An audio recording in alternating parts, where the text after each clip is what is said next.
Wow. Just wow. UCLA shocks Penn State. The season's over, and James Franklin's tenure might be over.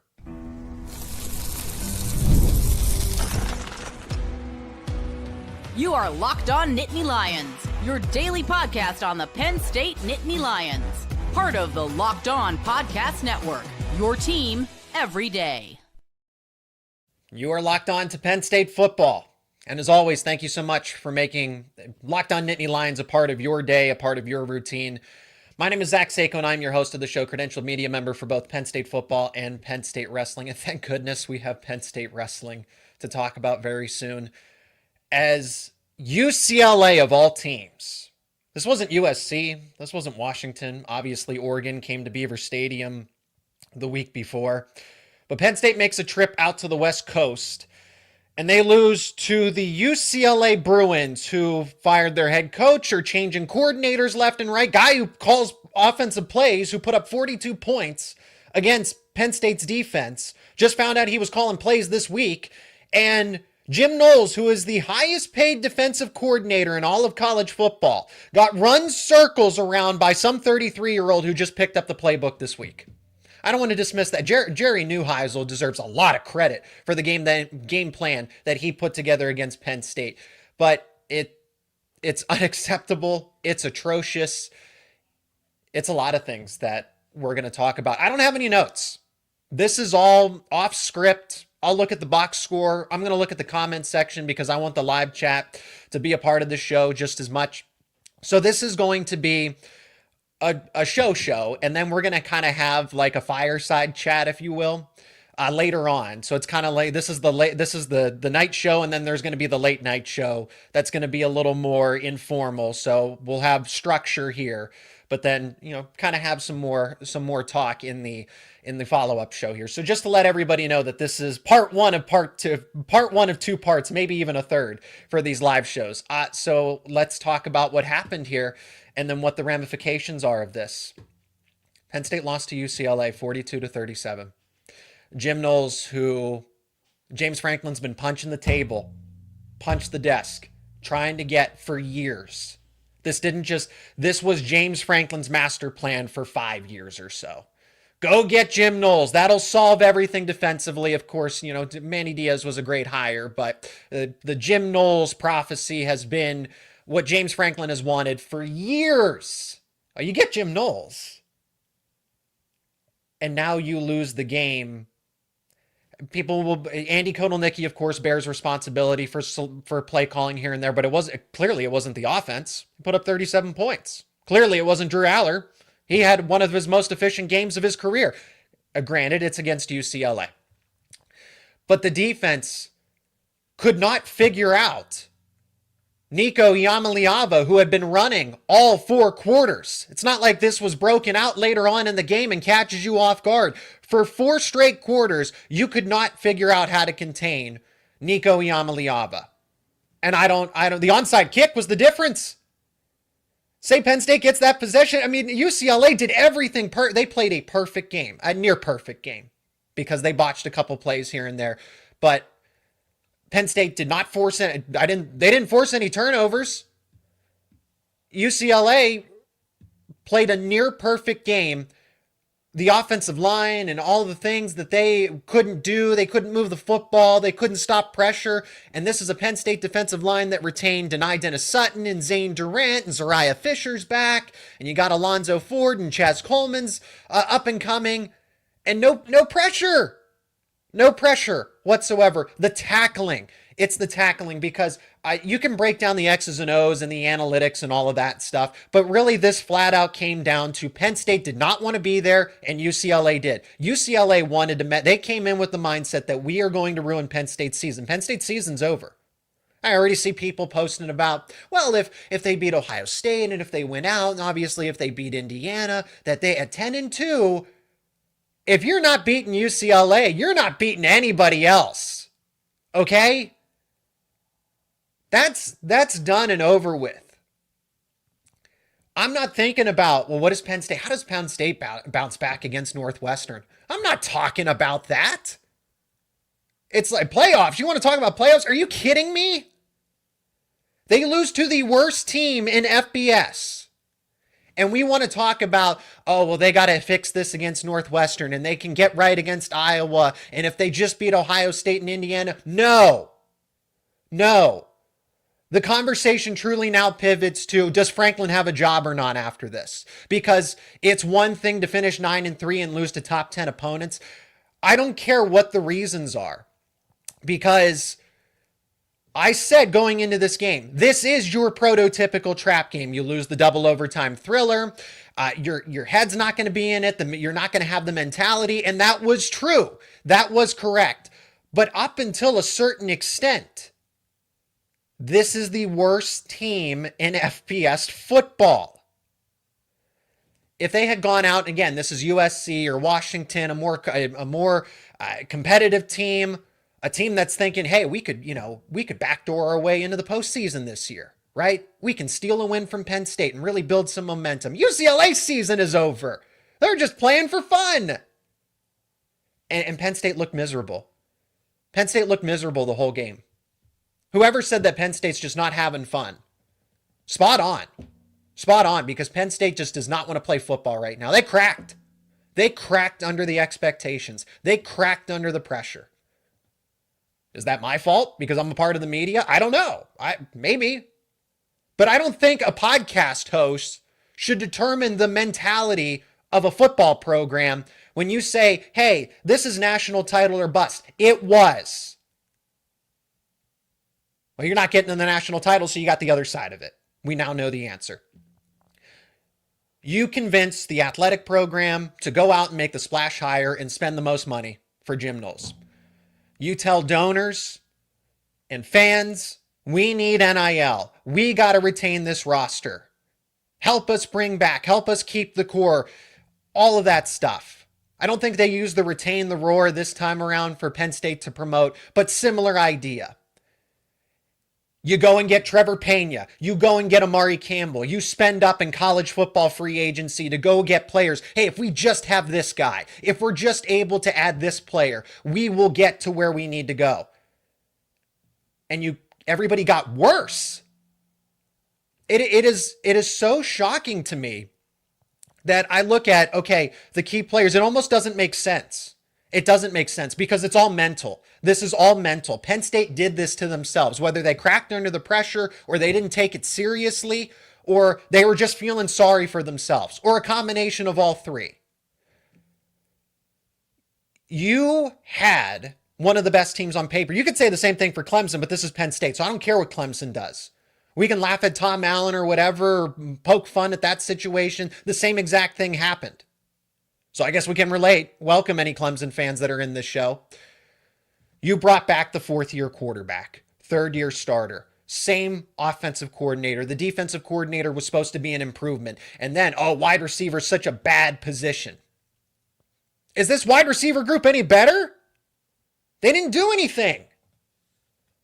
It was Drew Alllar that ran with it. I mean, him and Nico Iamaleava were the two leading rushers in this game. How is that possible? Iamaleava had 128 yards. Alllar had 78. They were the two leading rushers. Got the stat line right for Alllar. I said 20 of 25 for 200 yards and a couple touchdown passes. Got that spot on. He went 19 of 26. I'm glad I was right about that. It's kind of shocking to me that Tyler Warren makes or breaks a Penn State offense, I guess. Abdul Carter makes or breaks a Penn State defense. But that's not it. That's not it. It came down to Penn State was not mentally there. They were mentally checked out.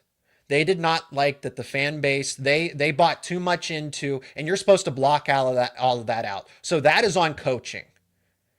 Because it's not just about calling a game, it's about preparing a team of young men to go into a football game.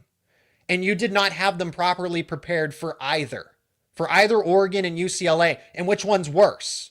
Right? Everyone's going to say the UCLA game, as you should, because this is one of the worst losses in all of college football. But when you look back at the Oregon game,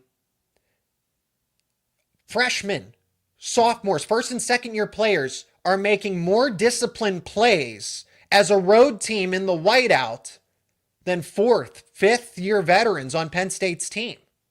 Guys that have played tons of college football, have played dozens of games, and then players that are going into their third, fourth game of their careers are the ones that are more disciplined than Penn State's veterans. Comes down to coaching. You fly out to UCLA because the conversation was block out the noise. Do you need this road trip? All of that stuff. You knew that. And every people at the beginning of the season, in the offseason, I think collectively most of us said, oh, UCLA is a trap game. By definition, it is a trap game. So we were right in the offseason to say that. So the season's over. Season's over. Don't try to tell me that Penn State can rebound and they finished 10-2. Season's over. So now we get to the part where there's a strong portion of the Penn State fan base that has been wanting for this conversation to be had more often than not. Is it time to move on from James Franklin? We are going to address that in the show coming up next. And we're going to get into the live chat. And I see there's over 500 comments. I'm not going to get to everybody. So I appreciate, if you got your comment in early, you will most likely get into the show. So let's back up after the break with that question. Is it time to fire James Franklin? And today's episode is brought to you by Peloton. Peloton is shaping the future of fitness with the brand new Peloton Cross Training Tread Plus, powered by Peloton IQ. It's their most advanced equipment yet, designed to give you real-time guidance and endless ways to move, whether you're running, lifting, or cross-training with your favorite instructors. This is training reimagined. Peloton is built for breakthroughs with tools that help you plan, stay motivated, and reach peak performance. You will love how the Peloton IQ system offers real-time strength coaching. It actually tracks your reps, suggests the right weights, and corrects your form, making every rep safer and smarter. The swivel screen is a game changer. You can go from running on the Tread Plus to strength training without missing a beat. And the personalized class recommendations keep you engaged. You get workouts tailored to your vibe and energy level each week. So let yourself run, lift, flex, and push forward. Explore the new Peloton Cross Training Tread Plus today at onepeloton.com. That is onepeloton.com. I don't even know where to begin in the live chat. I just want to say, I want to say thank you. I want to say thank you because it means a lot that over 1,000 people are here to listen to me rant about Penn State football with one of the most embarrassing losses in all of college football history. It's definitely the most embarrassing loss in Penn State history. And this goes beyond the 9 overtime. The 9 overtime game against Illinois was just silly, right? It's just silly. It's dumb. But Penn State, that's the thing. Penn State hasn't lost one of those kinds of games since 2021 when that team was significantly inferior. So that's why this goes beyond that. You had the quarterback, you had the running backs, nobody's really injured, and you lose. You lose. I mean, that Illinois team would beat UCLA, obviously. Everybody's beaten UCLA except for Penn State. So if you're contributing through the super chat, that is going to help me. That is going to actually help get your question or your comment into the show. Because this is a sea of comments, and every time I scroll up to see to get to the top, it just continues to refresh. So thank you. Let me stop beating around the bush. Is this it for James Franklin? I got to say it is. I don't think that's a difficult answer because everything that I pointed out in the first segment, you bring back your quarterback. You bring back quarterback, both running backs, entire offensive line. Key players on the defensive line, Dennis Sutton, Zane Durant. Okay. Key players in the secondary. Okay. AJ Harris obviously returns. But Zachy Wheatley, right? You get Zachy Wheatley back. And then you add players through the transfer portal. That's something that Penn State doesn't do is they go play transfer portal free agency. Trevor Pena and Amari Campbell, that costs money. Where does Penn State get that money? They get it from the donors that said, hey, buy into us, invest in us for this season. And you go backwards. It gets worse. The team gets worse. You retain Andy Kotelniki, you go and you say, I need Jim Knowles. If you're James Franklin, I want Jim Knowles. He completes this staff. And it gets worse. This team takes a step backwards. So it's complicated from the logistics of it, obviously. This isn't just you can snap your fingers and say we need to make a change and start figuring it out. Because James Franklin has a $48 million buyout. Now, that's not me advocating for it for one way or another. No, well, you can't do it because I'm just saying it's not an easy decision for Pat Kraft, okay? So let me explain Pat Kraft's point of view in this conversation, because fans are going to feel one way. Obviously, I'm not afraid to say that I've been a James Franklin supporter. You know, I've said that, hey, if he just gets this, but when does it end? When does it end? Because I could get it. Hey, you didn't get your top coordinators, okay? You weren't able to compete in NIL immediately, but now you were. So all the reasons beforehand of we don't have the best coaching staff. And James Franklin said this. This wasn't the media saying that, oh, you know, Penn State, this is a really good team. This is a team that could play and be an elite team and compete for a national title. This is what Penn State was saying. This is what James Franklin was saying. I have the best personnel that I've ever coached at Penn State. I have the best coaching staff. I've retained the core that I need to get to. Now, he didn't explicitly say, I'm winning a national title. This is a national title team. But it's kind of implied when you say, I have the best personnel ever at my Penn State tenure. Well, yeah, when you compare and contrast, I would like to believe that Jim Knowles is better than Brent Pry. Okay, it doesn't look, Manny Diaz is the best defensive coordinator, objectively speaking. But when you look at it, okay, Andy Kotelniki, Joe Moorhead's better, right? We know that. That's not up for debate. But yeah, at the beginning of the preseason, you know what, James, you're probably right. You have Andy, you have Jim, you retained everybody you could have asked for. You made those transfer portal additions. You have the facilities. You got the NIL money. Your stadium's getting renovated. So when does it stop? We just need a little more money. We just need hindsight's 2020. Yeah, they could have used another linebacker because Tony Rojas apparently was the glue that held this whole defense together. There are a lot of reasons that you can point to, which I will do in the final segment, and also try to go through the live chat. Again, appreciate all the comments. There are a lot of reasons you can pinpoint and say, yeah, no Tony Rojas and UCLA. You didn't know what they were going to put out on offense because it was a new coordinator and everything. But that's not a reason to lose a game. That's a reason to struggle. It's not a reason to lose a game to this kind of team.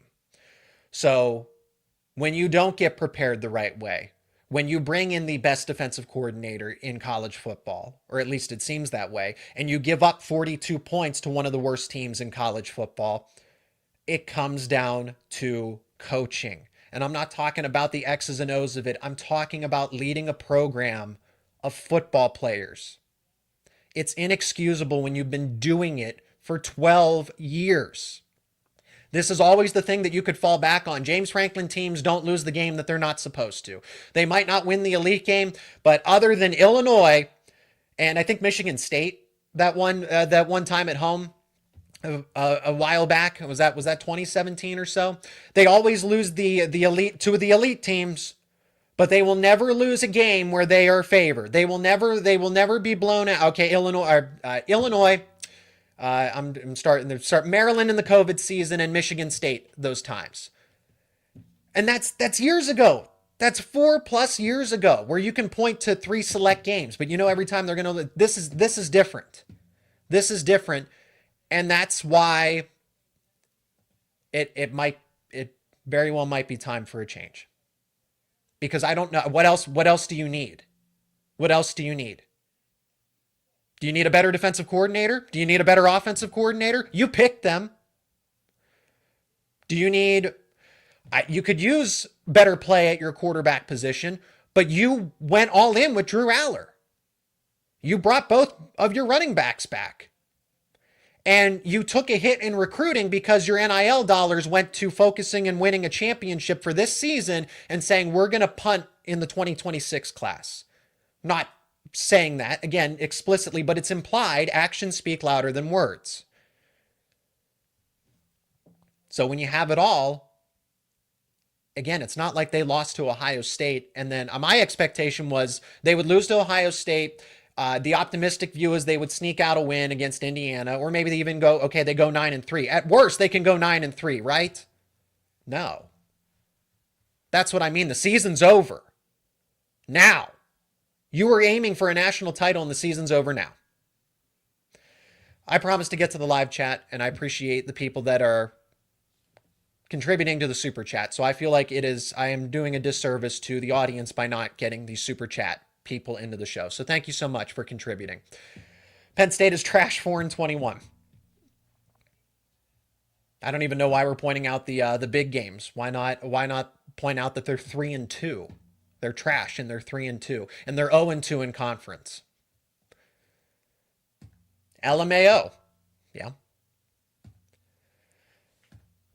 I appreciate these kinds of comments that actually contribute to the conversation, and I have something that I can, talk back with, right?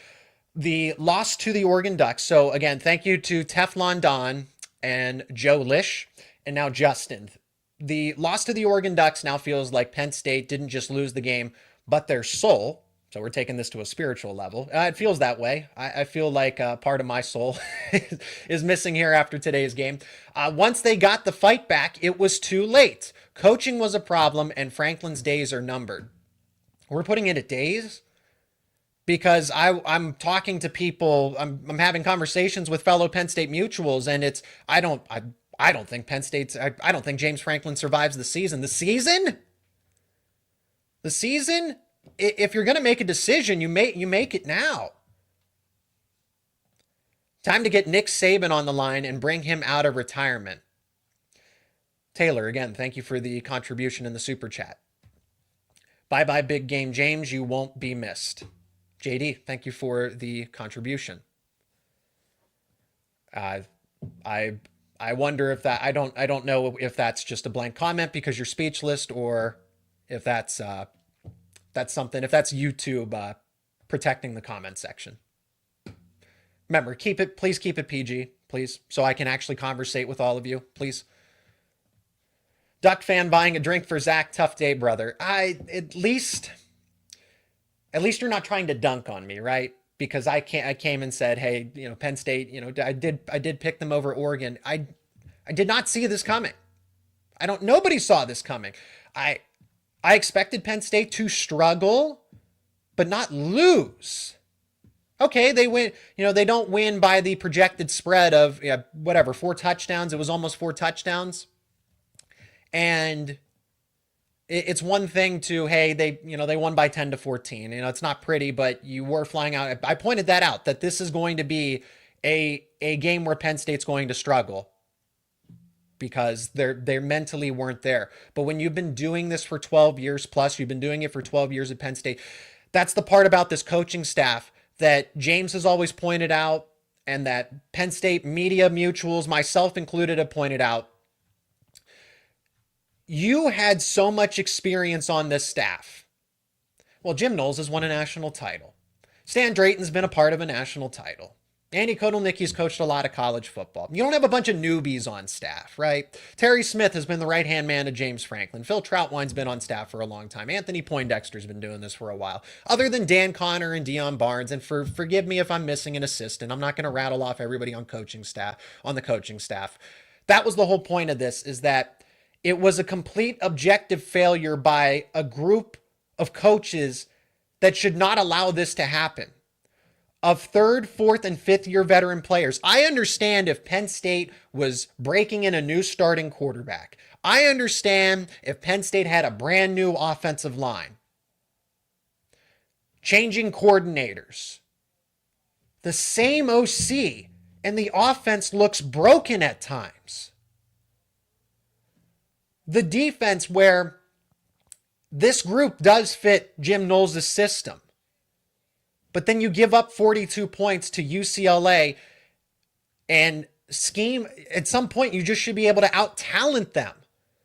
You were missing Tony Rojas. Okay, that was a big part of this game. I understand that. Tony Rojas would have absolutely helped against Nico Iamaleava, and I said that. I said the linebacker room, the biggest thing to point out is the speed element that you are going to be missing. Dom DeLuca is a good football player, but Tony Rojas, man, the way that him and Amari Campbell can fly sideline to sideline. But then I think about it. Okay, Amari Campbell's really good, and, guys, Zachy Wheatley and Denai Dennis Sutton, they were all missing tackles. You were missing tackles in this game. It was fundamental stuff. Why are 3rd, 4th, and 5th year veteran players missing easy, routine, wrap-up tackles, making incorrect reads? Because you didn't have them prepared. You didn't have them coached up the right way.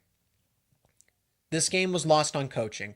UCLA came out with and this is why this is why upsets happen in college football. So I'm going to go back to break, try to go through the live chat as best as I can, and just really, do we want to start talking other head coaching candidates? I think that's fair.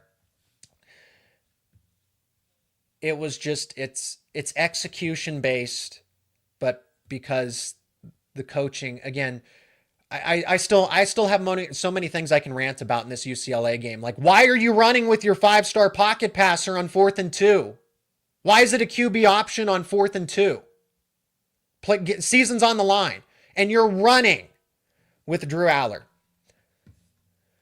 Okay, I have more to rant about now that I've thought about it for Penn State UCLA. So we're gonna do that coming up next on this live edition of Locked On Nittany Lions. Today's episode is also brought to you by Mazda. Mazda crafts cars for those who do more than simply move.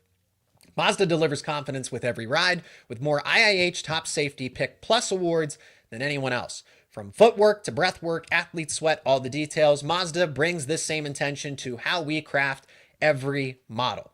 You can feel Japanese craftsmanship in every detail, from the metallic accents to available Napa leather upholstery. You can make everyday drives feel like anything but, from smooth handling to intuitive controls. With all-wheel drive standard in every crossover SUV, you can drive with confidence through almost any season. Like our players, we sweat every detail, because when you make every move count, impossible becomes irrelevant. Mazda, move and be moved. Okay, so I'm thinking of stuff again. I didn't come into the show with notes because I wanted to do this. I wanted to give an organic take and an organic assessment, and not that notes wouldn't have been that, but it's just I want to give my genuine reaction here because it's frustrating. It's for fans. It's going to make you angry. The players, the coaches, they should be angry. They should be frustrated. I mean, that's national title team. They got ranked in the top 3, and they cracked under the pressure. So let's break down. Let me give you the biggest reasons that come to mind outside of coaching, but the actual X's and O's part of the football game, of why, of where just Penn State went wrong. Okay, so tackling was number one. Tackling was number one after the fact that, hey, coaches, because the onside kick just completely, nobody was there. The punt out of the back of the end zone, or no punt, where nobody's rushing. Everybody in the universe, the broadcasters are saying, hey, expect UCLA to run out of the end zone. And I'm like, that's a great point. They're probably going to try to take off 5 seconds, and they'll take the safety. Everybody knew it, except for Penn State. That's on coaching. Justin Lustig, you're not going for punt block? That doesn't, so again, it goes, so the overall reason, but we're going to rank the sub reasons. The overall reasons, coaching. Number one is tackling, when we talk about actual X's and O's, okay? The actual reasons within the game. Tackling, I've never seen Penn State tackle so poorly before. Everybody's missing tackles. Denai Dennis Sutton, Amari Campbell, Dom DeLuca, pick anybody. King Mack. The second reason, they had no answer for Nico Iamaleava's legs, right? That one's a gimme because he ran for 120 some yards, right? Let me pull up the stats again. 128 yards, 3 rushing touchdowns. I missed that one. He had 3 rushing touchdowns. Iamaleava, and I said, hey, watch for his legs. You have to account for his legs. Defensive ends are going to have to contain. Use a QB spy. Thank goodness you have Amari Campbell. You didn't do any of that. Or when you tried to use a QB spy, you used Dom DeLuca and you used Denai Dennis Sutton, who's 270 pounds. Tony Rojas was that important, but one player shouldn't break your defense. So Penn State's defense didn't get any pressure. They didn't force any turnovers. They lost that onside kick. That's what I'm thinking of. Oh, they did have three sacks in this game, technically. Okay. I think they did have one actual sack on a passing down, but anytime you tackle Iamaleava behind the line of scrimmage, it counts. I think it counts as a sack. So as far as actual pressure from Penn State's defense, they got one true sack, but no turnovers, no interceptions, no fumbles recovered. The onside kick was the difference. The onside kick was truly the difference.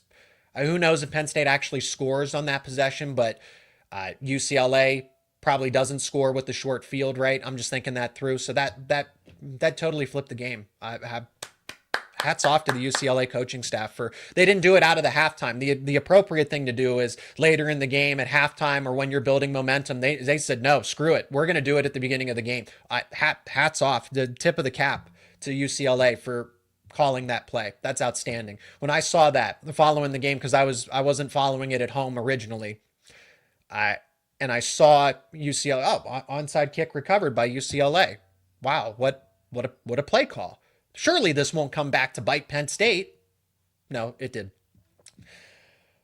The passing offense once again just has no confidence, no semblance. It's just broken. I'm not really sure. Why does Katron Allen only have 8 carries for 50 yards? Sure, you could say the game script. You could make that argument. Well, Penn State was playing from behind, so was there a need to run the football? I don't know why when he's averaging 6.5 yards per carry, almost 6.3. Why is Katron Allen not in the ball game? Nicholas Singleton, he had the day that I was kind of expecting. I expected him to do. I was tentative. I said he should have a better game, but he's not going to have 100 yards, 150 yards, something like that. No, he had an abysmal game, but Penn State seemed to lean on him more. I get that Singleton's faster, but Katron Allen's just the better back right now.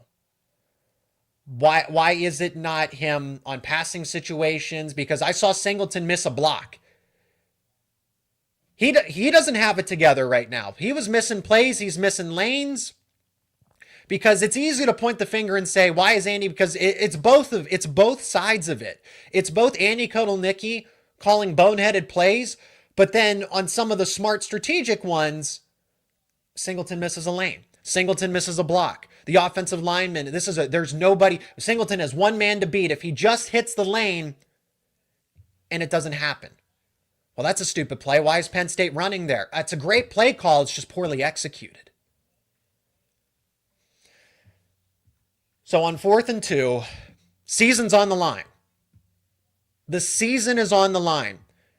And you're running quarterback. Now, UCLA was all over that sweep. I said, oh my goodness, they're going to hand it off to Trevor Pena and he's just going to get smacked in the backfield. No, Drew kept it. Your mobile quarterback, Drew Allar, kept it. And he is the mobile quarterback. I joke about that, but he has 11 carries for 78 yards. Here's what we're over 30 minutes, but I might as well keep going. I honestly might just extend this. Let's just keep going, because normally I wrap these, for people who are familiar, I wrap this up around a half hour. So we'll just keep going. We'll take natural breaks and we'll go for the hour. Why not? Okay. And then we're going to do a live show at some point here. Maybe it's tonight, maybe it's tomorrow, but that one's going to be a little more casual. Like a little more just Q&A, questions and comments, reactions to your comments. What does Penn State do now in the moment? Because like I said, you can try to rationalize it and justify it and say, yeah, Penn State wins out, they can go, but they're not beating Ohio State. I don't even know that they beat Iowa in Kinnick Stadium. If you can't beat UCLA, I don't know that you beat Iowa. So if Penn State were to fire James Franklin right now, because, and I want to make sure I'm on social media right now to make sure I didn't miss any sort of breaking news, because I really am on the edge of my seat wondering if Penn State's going to actually do it, if Penn State's going to fire James Franklin. Because it feels like they should. I just don't come from, here's for people that, like, Zach doesn't demand for jobs. He doesn't call for somebody to be fired, because it's not, I mean, maybe it is my place because I'm in the media, but I don't like to demand that people should lose their jobs and should lose their livelihoods. So I will make an assessment based off of the facts. And like I said, since we can't keep going off of the checklist and saying, well, if Penn State had this, if Penn State just had this, if Penn State could have gotten this, then it'd be different. There's no more room to go down on the checklist. You had everything, and the situation got worse. How do you mismanage that? That is a fireable offense. Spencer McLaughlin, who hosts Locked On Ducks and Locked On College Football, he said if Penn State misses the playoffs at 9-3, they lose to Indiana. That's a fireable offense. You lose to UCLA, it's a fireable offense. If Indiana's a fireable offense, then UCLA is definitely a fireable offense. So what does that look like for Penn State? How does that even work? Because the difficult part of this, it's not just a simple, hey, James, here's your pink slip. Don't come back to work on Monday. It's not that simple.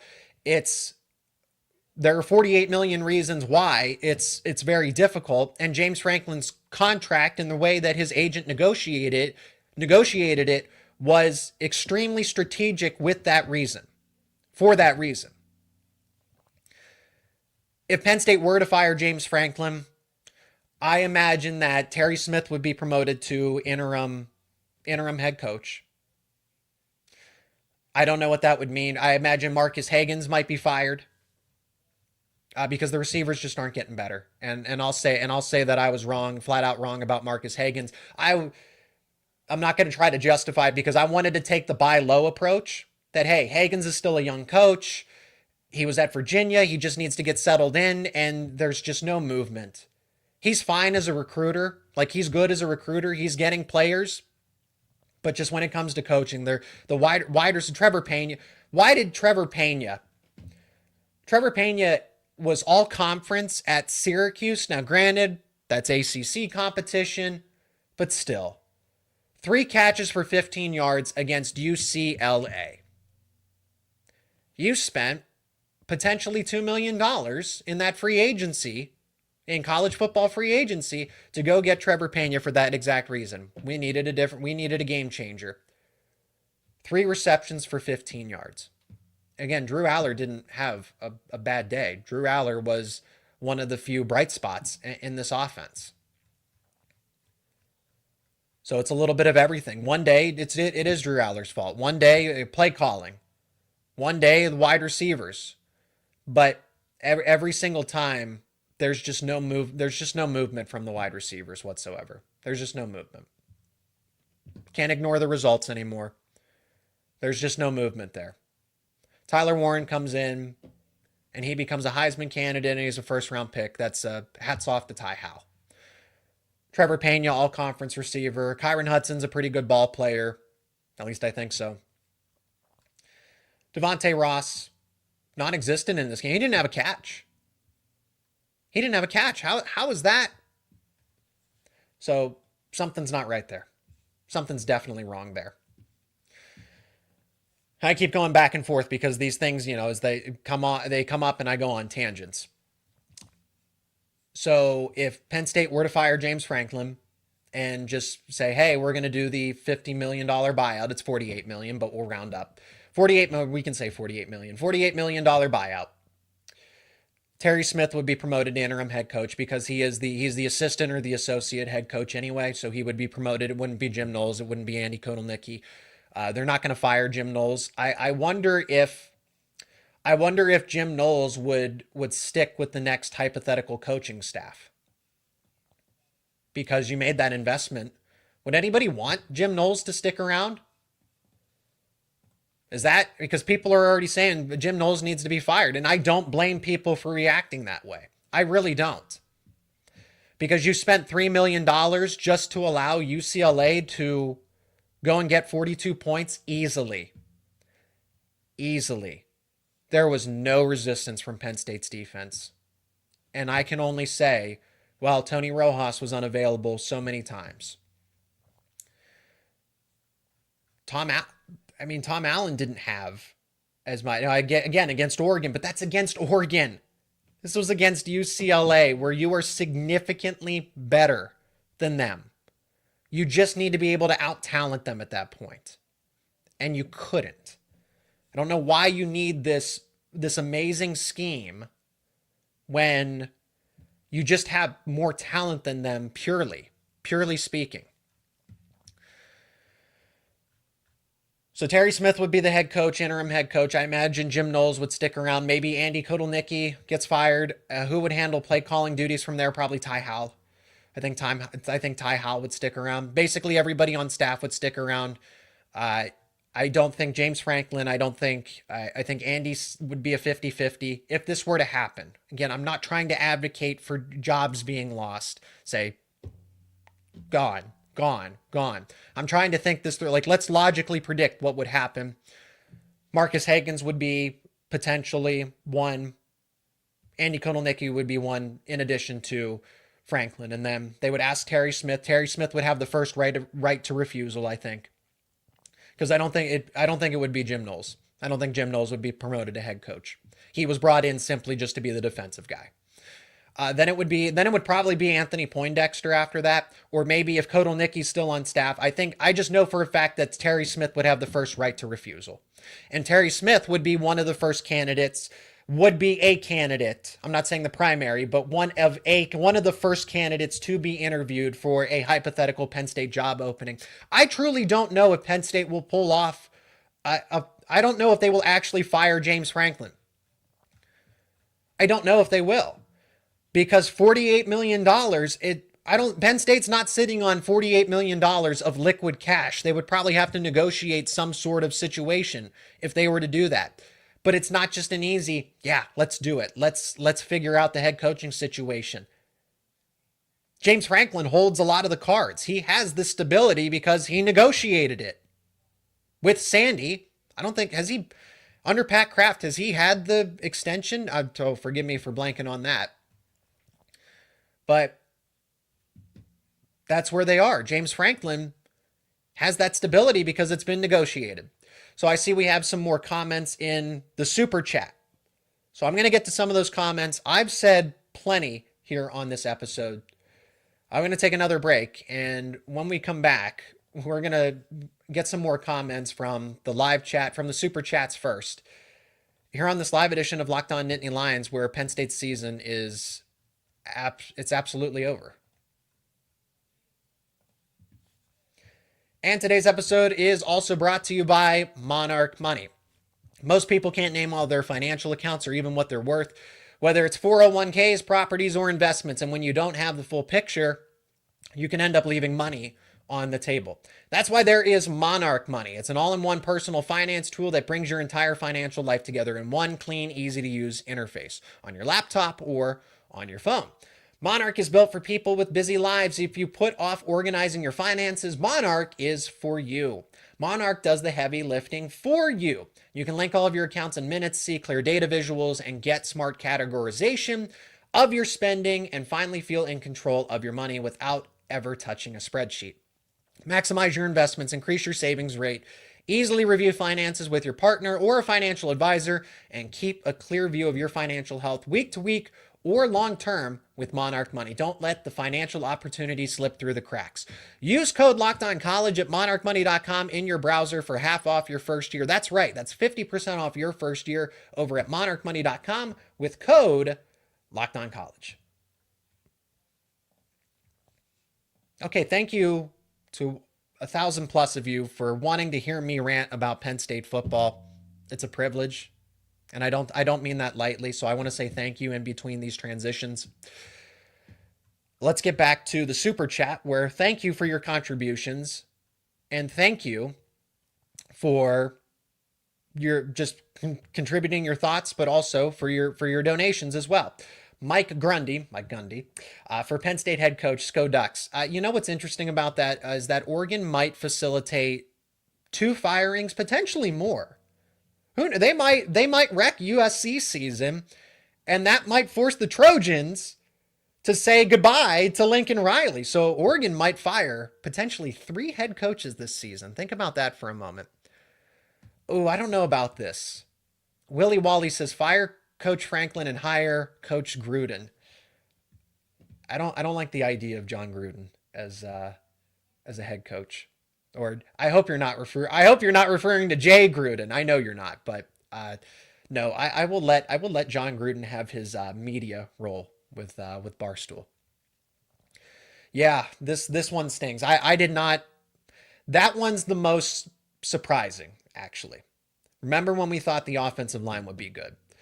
This one is the most shocking to me because there was evidence, the people that criticized Drew Allar and said that, hey, this guy's not a legitimate, okay, he's not a good college quarterback. If somebody in the NFL thinks they can fix him and turn him into the 5-star player that he's supposed to be, so be it. I'm never going to write somebody off.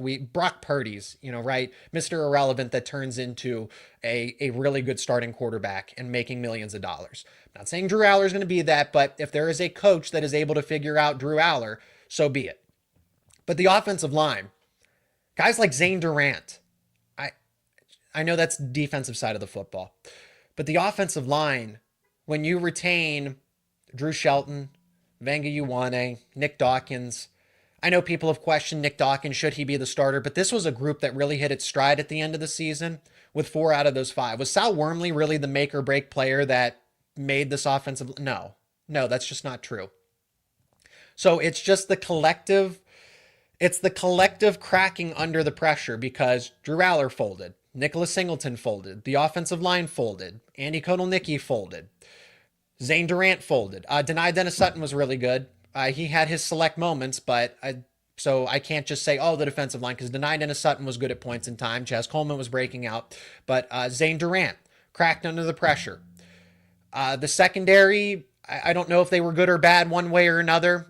They were kind of middle of the road. But guys that I was really anticipating really big things from, disappointed all across the board. And we're 5 games in.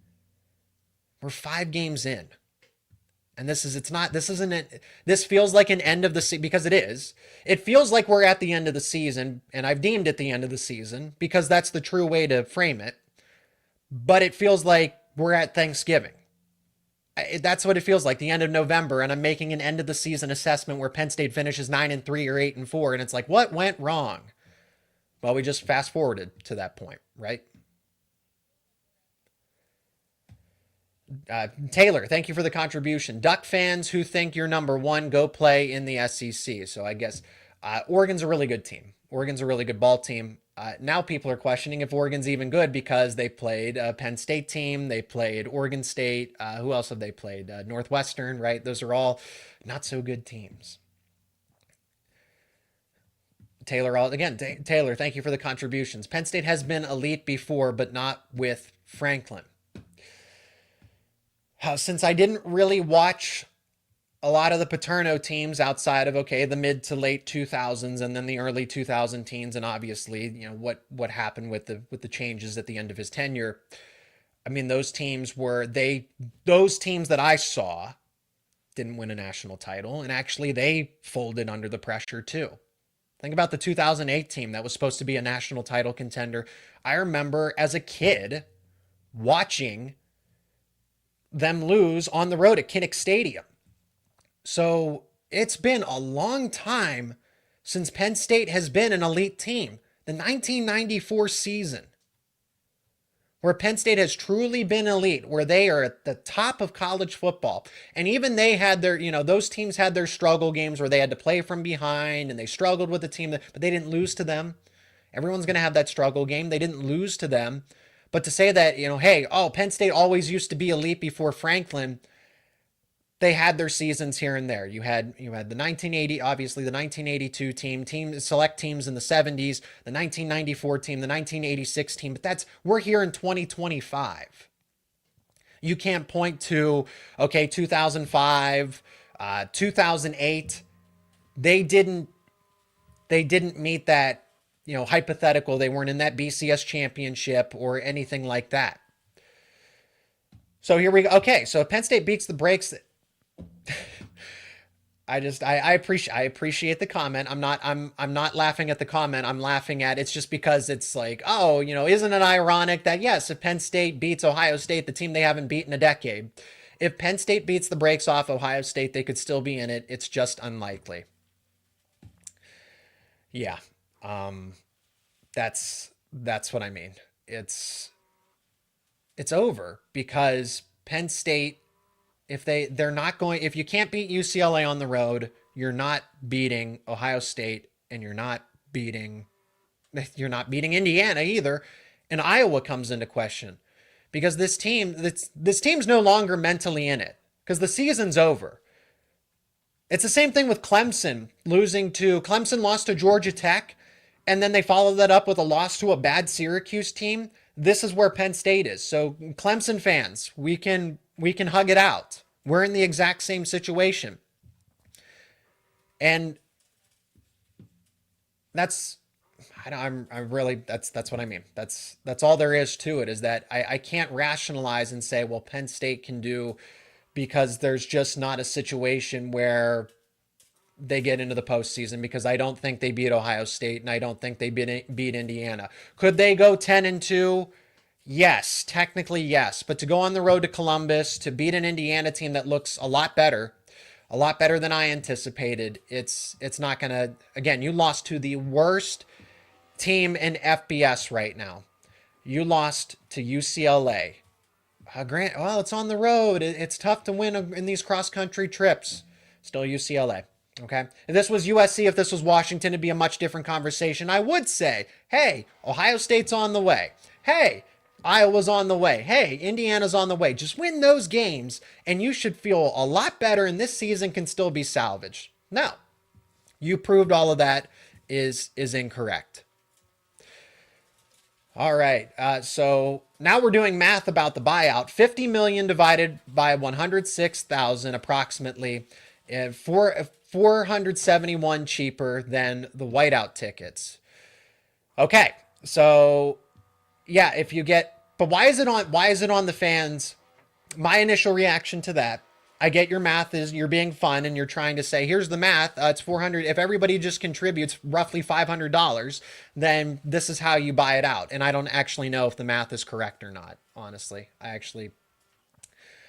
don't know for sure. I guess I could pull up a calculator, but it shouldn't be on the fans to continue to build Penn State's. So that I agree with what people said after the whiteout game, is how Penn State fans, shelled out tons of money, and the season tickets and the most expensive tickets ever in Penn State history. Yes, for championships, for bowl games, for what they were going on Ticketmaster, over $1,000 for some of them per ticket, not for a pair of tickets. For one ticket, it was $1,000.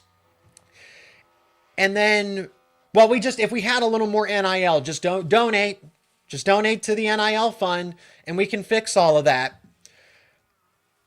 Or Oregon Stacker, I appreciate like I said, I appreciate the comment and the contribution, but I'm not entirely sure that it's not on and if I want to answer this seriously, it's not the fans' response, but I get what you're saying, that, oh, you could make it easier if you really want Franklin gone. Let me, because this is something I wanted to point out, and other people have pointed it out too before, so this isn't originally my thought, but it's important to share, is that Penn State and Pat Kraft, they are operating a financial business.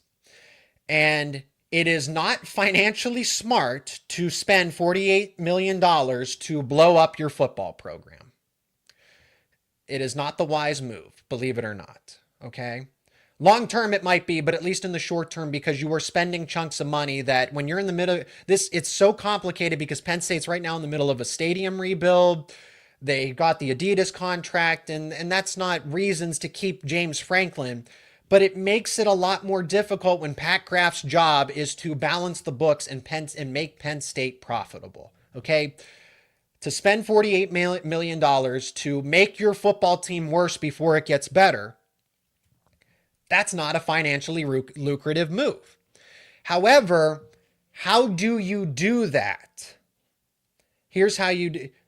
If Penn State fans stop showing up, this is not me encouraging this, but I am saying if Penn State fans stop buying tickets, stop buying merchandise, you take a stand and say, because that's what people are saying on social media, I am taking a stand. I am not supporting Penn State football until James Franklin is gone. That's how that would happen. So it's Penn State fans need to kind of decide how they want to support the program going forward. You can laugh while Penn State's down, but I thought this Penn State team was the next 2001 Miami.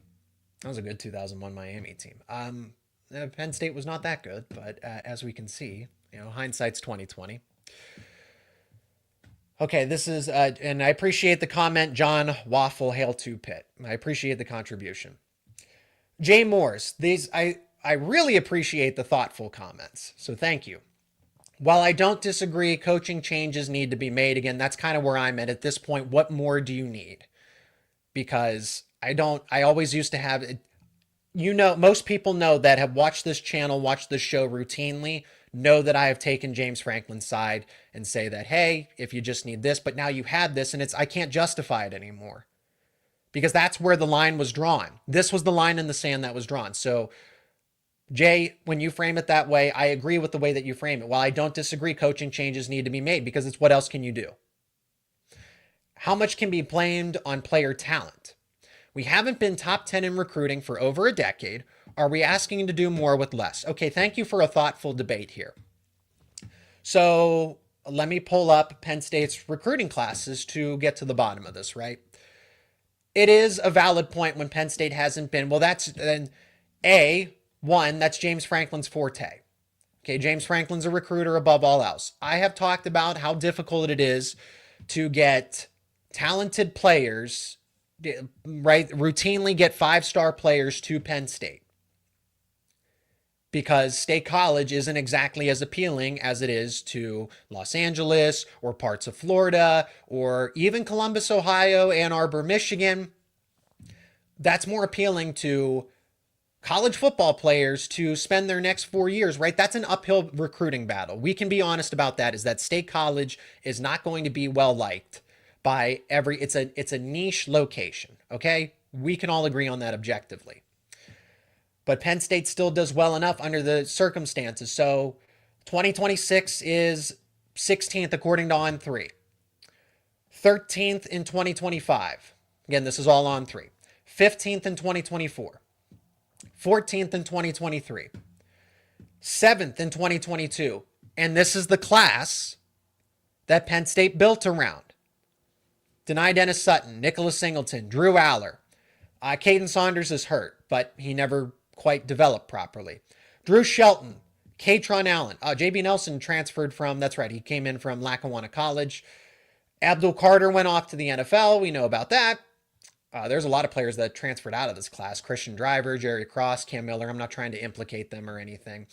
KJ Winston went off to the NFL. Man, it would have been nice to have him back. Zane Durant. Bo Perbula. Ouch. Amari Evans. Vengi Wane's in this class. Keon Wiley. Did we see any of Keon Wiley in today's game? Because this is somebody that should immediately been a starter for Penn State with Tony Rojas going down. Dom DeLuca is a good football player, but I feel like Keon Wiley should have been somebody that pushed for more reps and should have split with Dom DeLuca, and he was nowhere to be found today. That's a top 10 class. Ohio State routinely gets a top 5 class every year. So I get, Jay, I get what you're saying with this comment. I'll pull it back up for anybody that missed it.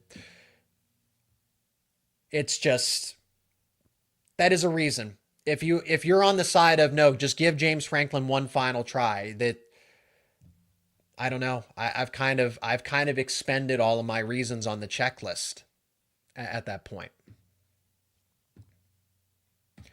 Thank you for the contribution.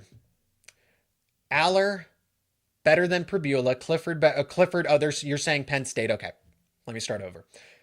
They took Allar over Pribula, Clifford over Levis, Singleton over Allen. Franklin doesn't have the guts to bench for better players. That's the problem. My default, I'll leave the comment up for a moment because I want to process through this. My thought process behind this was that if the players, so not Katron Allen, I think that I don't get the Katron Allen, Nicholas Singleton dynamic at all. I don't get that in the moment. And we're never going to know truly. I mean, we can ask questions, I'll ask questions about it. Why do you continue to stick with Singleton when Katron Allen's just been the better back? Go with the hot hand.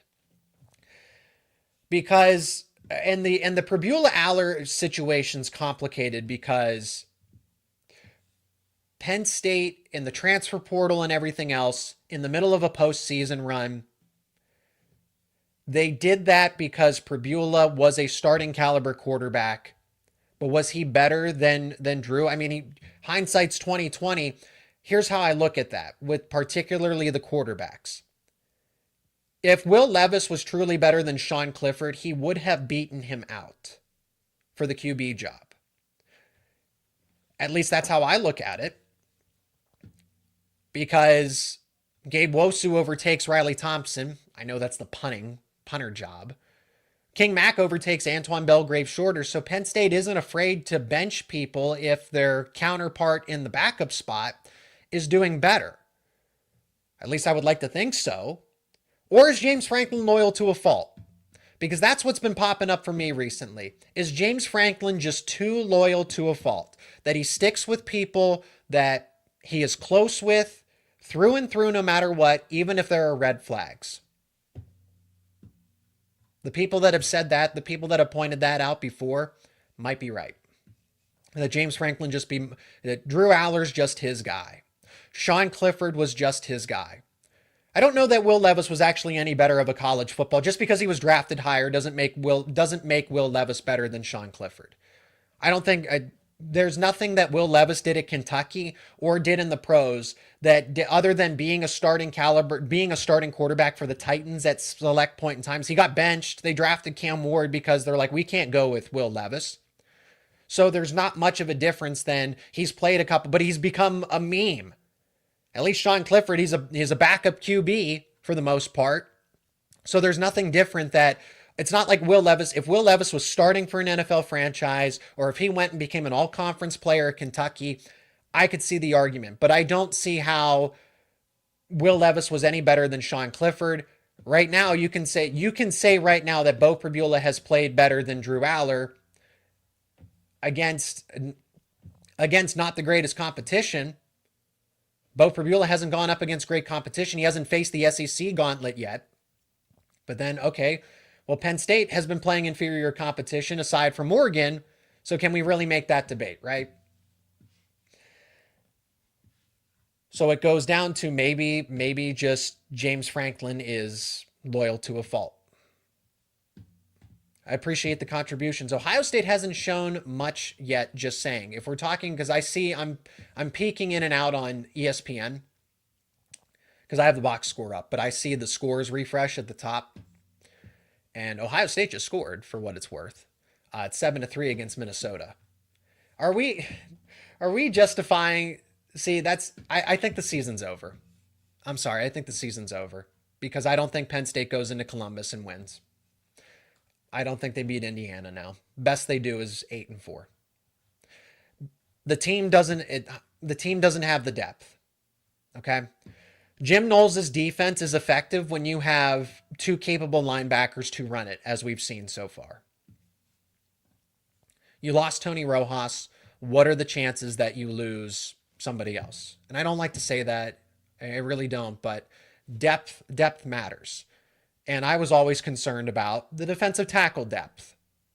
the wide receiver depth to an extent. If you lost Kyron Hudson, if you lost Devontae Ross or Trevor Pena, heck, they're not really utilized anyway as it is.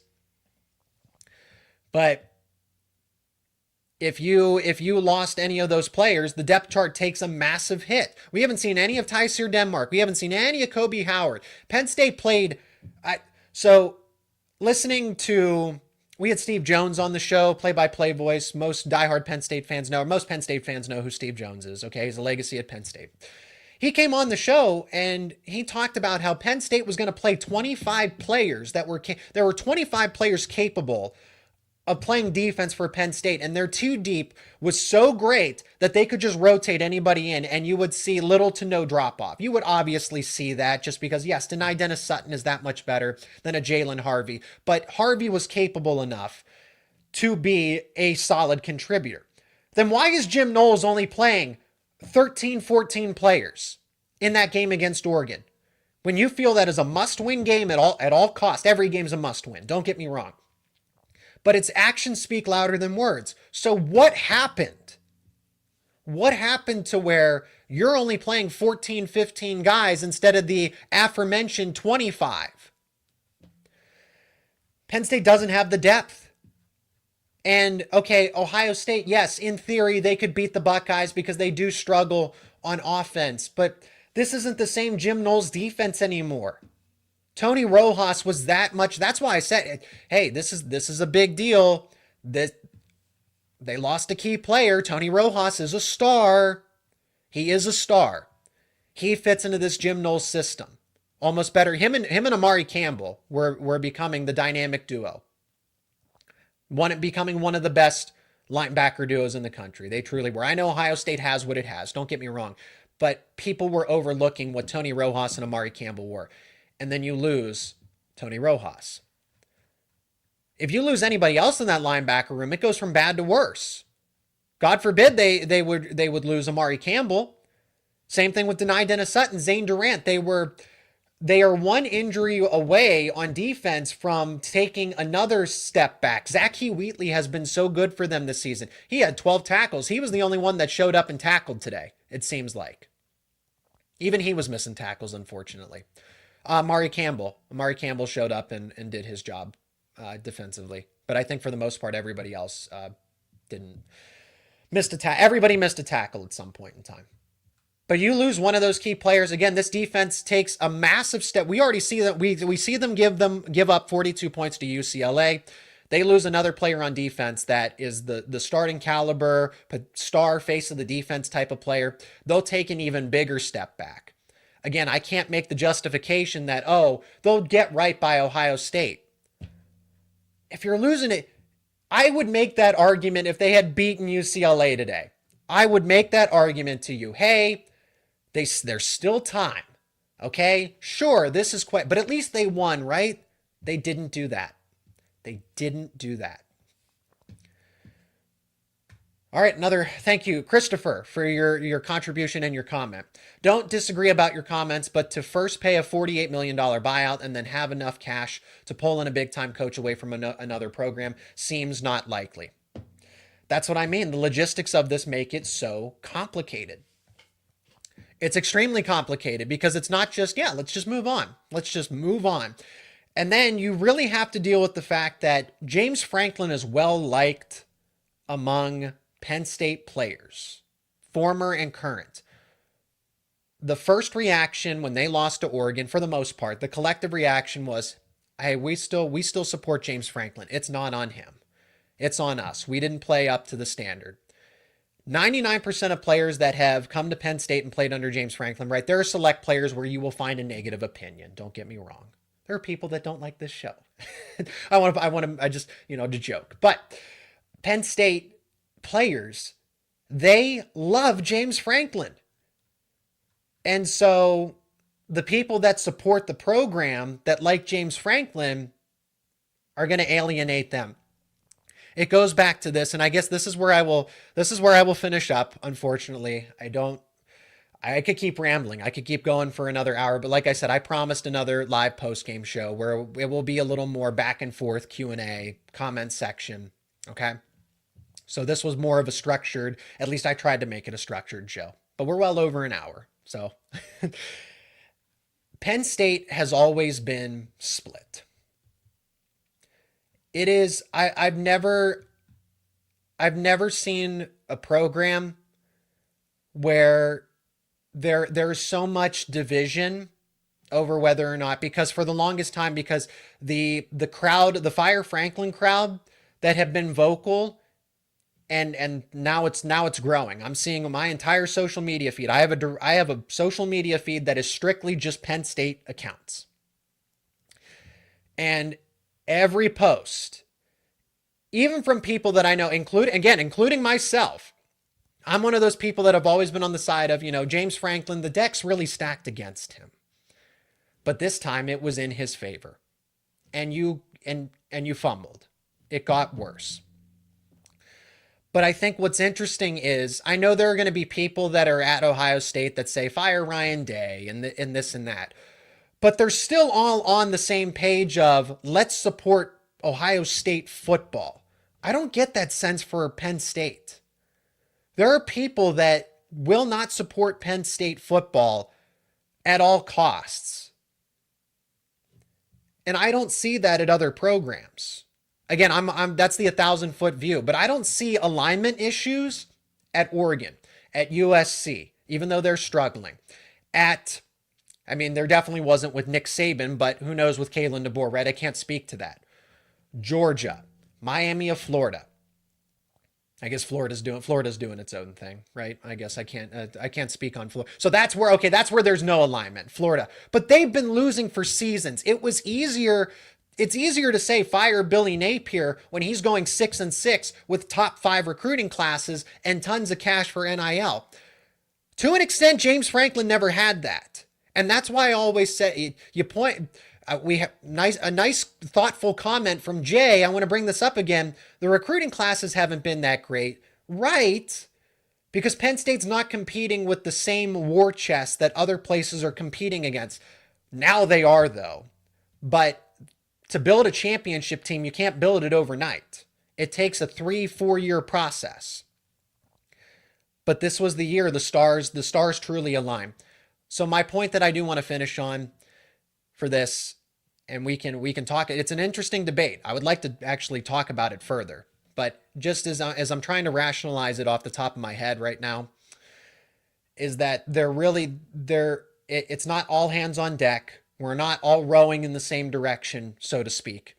It's that there's a strong portion, not the majority, but there's a section of the Penn State fan base that is adamant that we cannot support Penn State football because we don't like James Franklin. I feel like other than Florida, there really isn't that issue. LSU doesn't have that problem. And again, I'm 1,000-foot, so somebody else, and somebody that's an expert in those football teams might clarify. But just from what I'm seeing, I don't see that issue with Oregon. I don't see that issue with Texas A&M. I don't see that issue with other top-tier programs that are all battling for the same thing, college football supremacy, where they're all on the same page and say, we need to figure NIL out. We need to get our stadium in order. We need to get our facilities in order, that kind of thing, where it's this push and pull and this argument and these tedious subjects, where at other places it's like, get it done. Get it done. Let's get it done because this is what we need. At Penn State, the facilities were an issue. James Franklin had to fight for those. NIL was an issue immediately. Hiring the right coordinators and coaches was an issue. But now it's not. So that's why the conversation for me has changed. And that's why, again, you lost to UCLA. Losing to Ohio State and Indiana, you could say, yeah, maybe there's next year. Losing to UCLA, your season's over. Your season's over. Yeah, we'll finish on this. Thank you for the contribution and for the comment. How do you recruit after laying 2 eggs with the world watching in a row? Some teams still do it. People still, that's the thing. Recruiting is interesting because recruits don't look at a game and say, oh, I'm not going to play for school A, B, and C because you lost a game that you weren't supposed to. That's across the board. I'm not talking about Penn State and UCLA specifically. They commit to coaches and particularly their position coach. So it's just, here we are at Penn State. Penn State is truly at a crossroads now. What direction do you want to go in?